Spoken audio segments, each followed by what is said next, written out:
বেণীমাধব, বেণীমাধব, তোমার বাড়ি যাব। বেণীমাধব, তুমি কি আর আমার কথা ভাবো? বেণীমাধব, মোহনবাসী তমাল তরু তলে বাজিয়েছিলে, আমি তখন মালতী স্কুলে।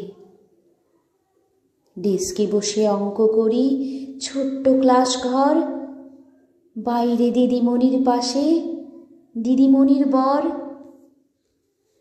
আমি তখন নবম শ্রেণী, আমি তখন শাড়ি।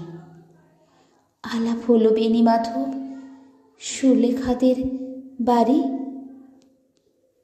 বেণীমাধব, বেণীমাধব, লেখাপড়ায় ভালো, শহর থেকে বেড়াতে এলে আমার রং কালো।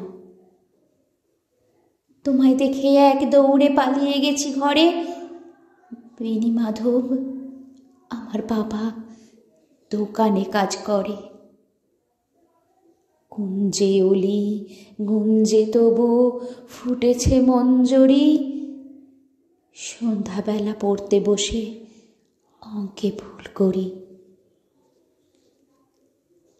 আমি তখন নবম শ্রেণী, আমি তখন 16।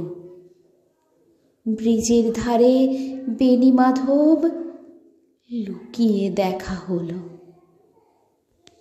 বেণীমাধব, বেণীমাধব, এতদিনের পরে সত্যি বলো, সেসব কথা এখনো মনে পড়ে?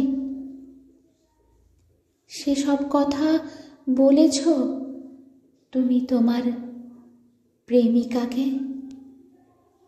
আমি কেবল একটি দিন তোমার পাশে তাকে দেখেছিলেন আলোর নিচে, অপূর্ব সে আলো।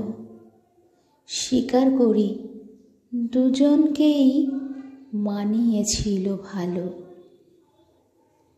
জুড়িয়ে দিল চোখ আমার, পুড়িয়ে দিল চোখ। বাড়িতে এসে বলেছিলাম ওদের ভালো হোক।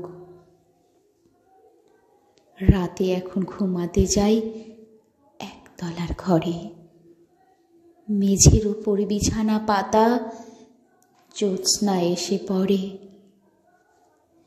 আমার পরে যে বোন ছিল চোরাপথের বাঁকে মিলিয়ে গেছে, জানি না আজ কার সঙ্গে থাকে। আজ জুটেছে, কাল কি হবে? কালের ঘরে শনি। আমি এখন এই পাড়ায় সেলাই দিদিমণি।